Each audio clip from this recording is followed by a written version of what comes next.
Hi guys, welcome to my YouTube channel. Today I'm going to be sharing the classic rose with you, and before I start that I'm just going to talk about how it's done.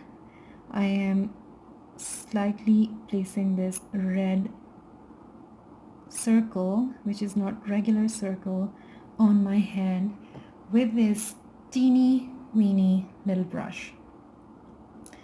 What makes your nail pop and what makes your nail professional is the tools that you use. So guys, use a tiny whiny brush that's just like this. Lip brushes could work, but they won't do because they're not so soft, and softness of the brush here matters a lot because you are working on a very tiny canvas.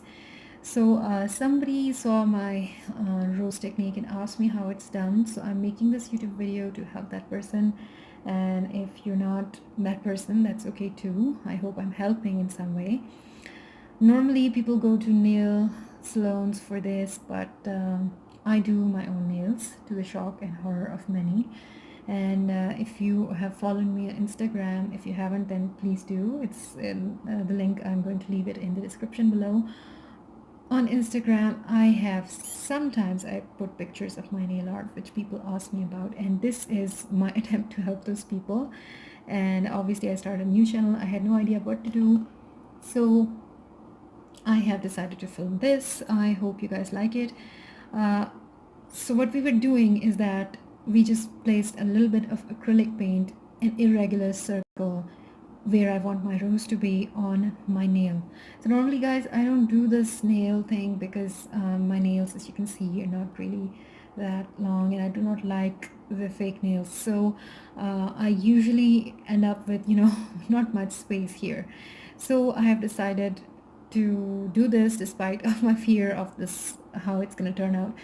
Now I'm going to show you guys what I do next is, yes, before I forget, I have to talk about this. The nail paint that you put here, it's acrylic and it's washable, as you know, by water.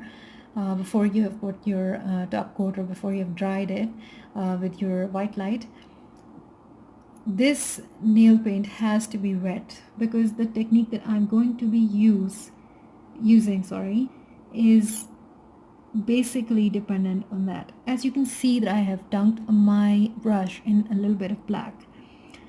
What's key here is that you barely touch the rose and you just go on making circles around it as far as you can go.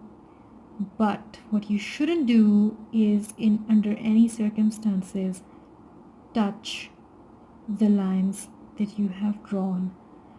I mean the black and the black. And whatever motion you go in, you stick to that motion. If it's clockwise, you stick with clockwise. If it's anti-clockwise, you stick with anti-clockwise.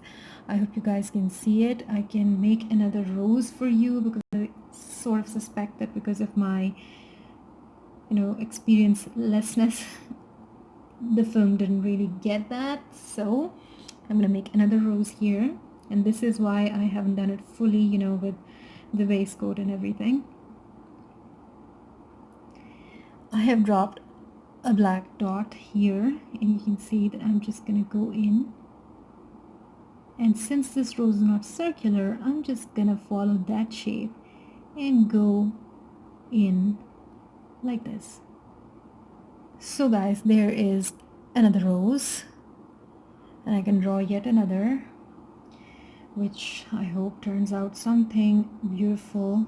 Well, obviously does, but still, I mean, for you guys to see, which I think I failed to capture the previous two because of how inexperienced I am at this. So guys, you see this black that I took, this is too much. If it is forming this little trickle down thing, then that's too much. You're gonna wipe off the excess, and you're gonna take some more because I wiped it all off. You're just gonna barely touch it and go in a circular motion around that circle. Always follow this shape of the red, even if it is somewhat irregular, because that's what makes a rose a rose. So guys, here's my technique. If you guys like what you saw, please give it a thumbs up and let me know what you want more. Featured on my channel. And if you guys haven't followed me on Instagram, please follow me there because I share things there too. And if you have any requests, leave them in the comments and please subscribe.